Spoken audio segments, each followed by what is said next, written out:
அடுப்பே பற்ற வைக்காம இந்த அவலை வச்சு இன்னைக்கு தயிர் சாதம் செய்ய போறோம். வாங்க எப்படின்னு பார்க்கலாம். அப்படியே மறக்காம ஒரு லைக் போட்டுருங்கப்பா. அவளை தண்ணி ஊற்றி ஊற வச்சுக்கலாம்பா. அவளே தண்ணி அரைச்சோம் ஊற்றிக்கலாம்பா.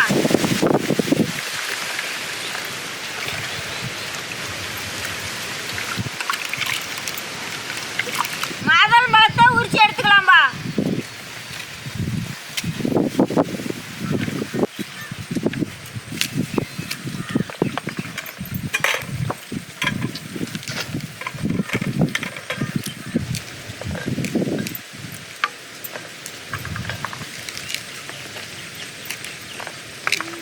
திராட்சை உதிரி பண்ணிக்கலாம்பா.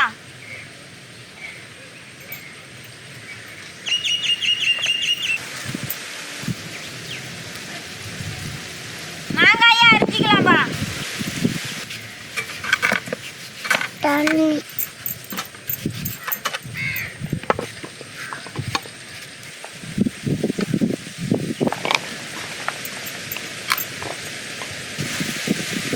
தேங்காய் நோண்டி அரைச்சிக்கலாம்பா.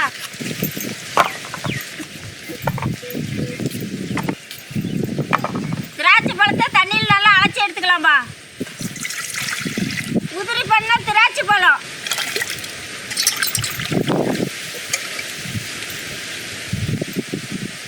இஞ்சி சுரண்டி நல்லா அரைச்சிக்கலாம்பா.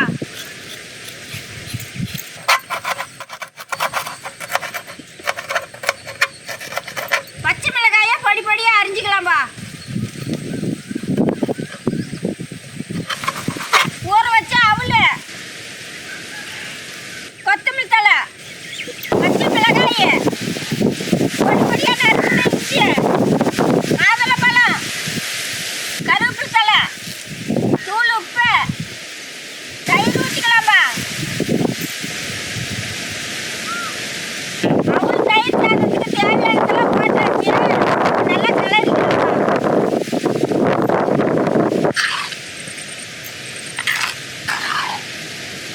தயிர் சாதத்துக்கு தொட்டுக்கிற மாதிரியே தேங்காய் மாங்காய் சட்னி ஆட்டிக்கலாம்பா. தேங்காய், மாங்காய், இஞ்சி ஒரு துண்டு போட்டுக்கலாம்பா. வரமிளகாய், கருவேப்பிலை, கல் உப்பு,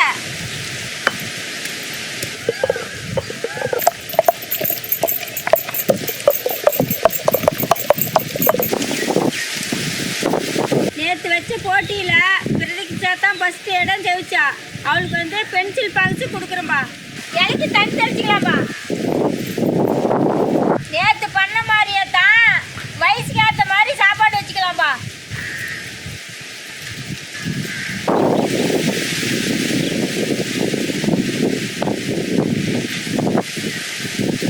சட்னி அரைச்சி வச்சுக்கலாம்பா.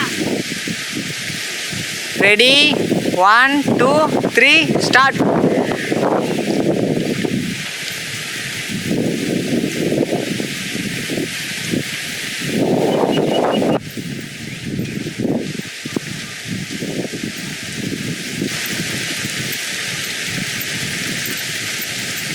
இன்னைக்கு ஃபர்ஸ்ட் யார் சாப்பிட்டாருன்னா திலீப் சாப்பிட்டுருக்குறான்.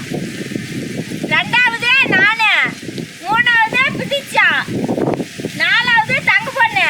என்னடா